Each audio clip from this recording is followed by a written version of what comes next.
Wir haben ja schon häufig darüber gesprochen, dass Daten für Unternehmen heutzutage eine ganz wichtige Ressource sind für nachhaltigen Geschäftserfolg. Also dafür, dass eine Unternehmung am Markt sich behaupten kann und letzten Endes halt auch wettbewerbsfähig ist und bleibt.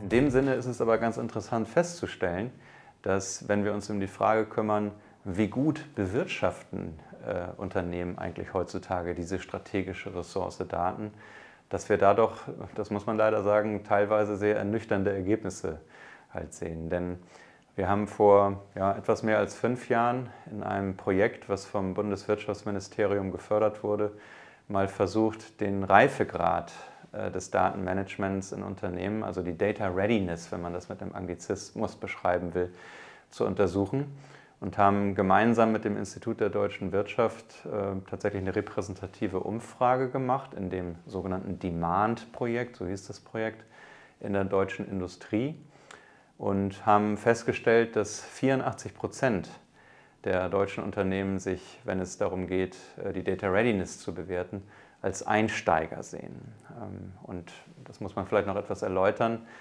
Dieses Reifegradmodell, was wir entwickelt haben, hatte 6 Stufen von 0 bis 5, also insgesamt 6 Stufen. Und die ersten beiden Stufen, also 0 und 1, sind diejenigen, die Unternehmen dann eben als Einsteiger im Data Management in Bezug auf die Data Readiness halt ausweisen. Und die Stufe 0, also die erste Reifegradstufe, ist im Prinzip ein analoges Unternehmen, nicht? Also wo man faktisch noch in übermäßiger Art und Weise eher mit Papier und Stift unterwegs ist und weniger mit digitalen Technologien. Und die Stufe 1 ist letzten Endes eine Digitized Company, also wo man im Wesentlichen halt Prozesse, die man schon immer hatte, einfach durch Informations- und Kommunikationstechnologie unterstützt, aber noch keine neuen Prozesse wirklich etabliert. Um das abzuschließen, die oberste Stufe, die Stufe 5, wäre Data Ecosystem, also das sind Unternehmen, die dann selber auch solche Datenökosysteme orchestrieren. Und in dieser obersten Gruppe haben sich nur ganz wenige Unternehmen wiedergefunden. Man muss dazu sagen, dass das eben eine repräsentative Umfrage war, die nicht nur Großunternehmen einbezog, sondern eben auch ganz viele kleine und Kleinstunternehmen, die häufig eben über wenig digitale Infrastruktur verfügen. Aber letzten Endes ist es eben so, dass, wenn wir von Datenökosystemen sprechen, natürlich ein ganz wichtiger Erfolgsfaktor auch ist, dass wir eben jene Unternehmen tatsächlich auch in solchen Datenökosystemen einbeziehen können, weil hier natürlich Daten erzeugt werden, die ganz wichtig sind, um ein übergeordnetes Interesse und ein globales Optimum bei der Nutzung der Daten zu erreichen. Also wenn ich zum Beispiel Handwerksbetriebe mir anschaue oder kleine Unternehmen, die eine bestimmte Blechbearbeitung für einen Teil an einem Verbrennungsmotor zum Beispiel produzieren für die Automobilindustrie. Wir sind eben sehr schnell tatsächlich bei kleinen Unternehmen. Ich hatte eingangs gesagt, dass diese Studie schon etwas mehr als 5 Jahre her ist. Also ich glaube, dass wir in diesem Zeitraum dann schon auch ein großes Stück des Weges zur erhöhten Data Readiness in Deutschland gegangen sind. Aber sicherlich sind wir noch nicht so weit, wie wir uns das alle wünschen würden.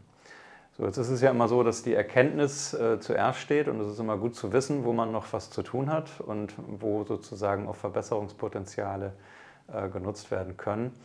Aber das Interessante ist ja eigentlich, was soll man denn dann tun, nicht? Also was sind denn die Dinge, um auf diesem Reifegrad, in diesem Reifegradmodell vielleicht von der Einsteigergruppe in die Champions League aufzusteigen, um es so zu sagen. Und ich glaube, ganz wichtig ist, dass wir als Unternehmen tatsächlich grundsätzlich verstehen, dass Daten genauso bewirtschaftet werden wie jede andere Ressource, die wir in Unternehmen nutzen, also beispielsweise Rohstoffe oder Betriebsmittel, und das eben auch dementsprechend halt managen, bewirtschaften nach Kosten, Zeit und Qualität.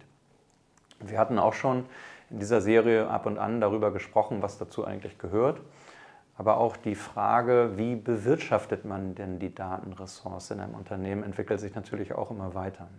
Und ohne das jetzt im letzten Detail zu erläutern, ich glaube, 3 Punkte sind einfach ganz wesentlich, um Reifegradsprünge zu machen, wenn es daran geht, Daten zu bewirtschaften. Das eine ist, ich muss letzten Endes halt die sogenannte Datenwertschöpfungskette überhaupt erstmal verstehen. Ich muss sie halt gestalten und dann muss ich sie eben halt auch tatsächlich halt vernünftig managen. Und diese Datenwertschöpfungskette, die beginnt dort, wo die Daten entstehen, zum Beispiel in der Sensorik in Produktionsprozessen oder eben halt auch in der Sensorik von Produkten. Ich muss diese Daten dann verfügbar machen. Ich muss sie wahrscheinlich ein Stück weit vorverarbeiten, weil es ja ganz häufig einfach im Wesentlichen technische, sensorische Signale sind und die muss ich verarbeitbar machen. Muss ich vielleicht über Cloud-Plattformen zwischenspeichern, dann muss ich sie letzten Endes halt auch katalogisieren, denn wir wissen, dass es immer mehr Gesetzgebung geht, die regelt, wer was mit Daten machen darf und das muss ich letzten Endes halt auch über Datenkataloge erfassen und dann kann ich diese Daten halt, je nachdem für welchen Anwendungsfall ich sie benötige, eben auch den entsprechenden Nutzern zur Verfügung stellen. Und dieser Kernprozess ist etwas, was wir genauso betrachten müssen wie die traditionellen Wertschöpfungsprozesse in produzierenden Unternehmen beispielsweise. Und dann kann ich letzten Endes halt auch dazu kommen, dass ich halt datengetriebene Prozesse halt habe, also dass ich beispielsweise in der Fertigung eben die Daten aus den Fertigungsprozessen, zum Beispiel aus der Lackiererei im Automobilbau, erfasse und dann letzten Endes Qualitätsaussagen zu dem Produkt treffen kann, ohne eine tatsächliche Qualitätsprüfung vorzunehmen, sondern eben halt schon im Wesentlichen aufgrund der Analysen und Erkenntnisse aus der Datenauswertung. Oder ich habe letzten Endes die Möglichkeit, solche Daten auch zu nutzen, um ein erweitertes datengetriebenes Leistungsangebot zu machen, zum Beispiel für mehrwertstiftende, digitalisierte Wartungsdienstleistungen, die letzten Endes halt schneller erbracht werden können und eben halt zum Beispiel Kunden, Standardbeispiel von Aufzügen, in die Lage versetzen, ihre Produkte länger zu nutzen. Das ist der eine Punkt. Also ich muss tatsächlich diese Datenwertschöpfungskette im Griff haben. Ganz wichtig ist dann dabei, weil man auch manchmal gefragt wird, oh Mensch, das ist alles so, ja, ganz viele Sachen, die man zu tun hat und so weiter. Was sind denn so die wirklich wichtigen Dinge? Also wenn man diese Datenwertschöpfungskette kennt, was sind denn vielleicht so die 2 Punkte, die man auf jeden Fall tun muss? Und das eine ist, man braucht ein Datenarchitekturmanagement, also man muss verstehen, wie die Daten zusammenhängen. Also beispielsweise muss man verstehen, dass beim digitalen Zwilling eigentlich auch vieles auf so ja doch sehr langweilige Grundinformationen wie Produktdaten zurückzuführen ist. Ich muss die Dinge einfach richtig identifizieren können. Ich muss schauen können, welche Artikelnummern ich denen gebe, welche Produktnummern und so weiter, damit ich auch die richtigen Produkte und dann auch ihre Instanzen entsprechend identifizieren kann. Das ist das eine. Und ich muss auch wissen, in welchen Systemen diese Daten dann führend gehalten werden, wo sie herkommen. Und das kann man letzten Endes in Summe mit dem Begriff Datenarchitektur beschreiben. Der zweite wichtige Punkt bei der Bewirtschaftung dieser Datenwertschöpfungskette ist, naja, die Festlegung, wer da welche Rolle hat im Unternehmen. Nicht? Also wir müssen schon auch irgendwie klar sagen, dass wir das nicht dem Zufall überlassen können, wie diese Datenwertschöpfungskette sich denn manifestiert, sondern ich muss Regeln und Verantwortlichkeiten festlegen. Also ich muss beispielsweise auch festlegen, wer denn im Unternehmen dafür verantwortlich ist, dass Regelungen zum Beispiel aus der Datenschutzgrundverordnung, wenn ich mit personenbezogenen Kundendaten zu tun habe, wie diese Regeln eingehalten werden und wie das tatsächlich auch nachgehalten wird und auch belegt werden kann.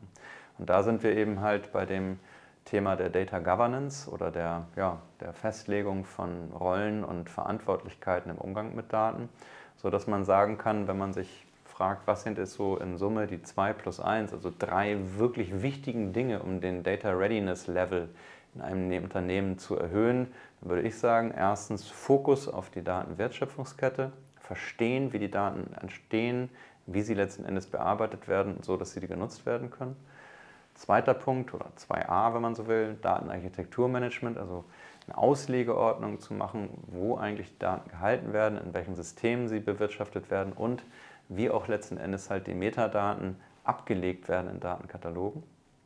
Und der dritte Punkt, oder 2b, wenn man so will, ist das Thema Data Governance, also auf einer Steuerungs- und Führungsebene sich darum zu kümmern, dass klar ist, wer was zu tun hat im Umgang mit den Daten. Und dann sind wir auch in der Lage, als Unternehmen in Deutschland die Data Readiness zu erhöhen.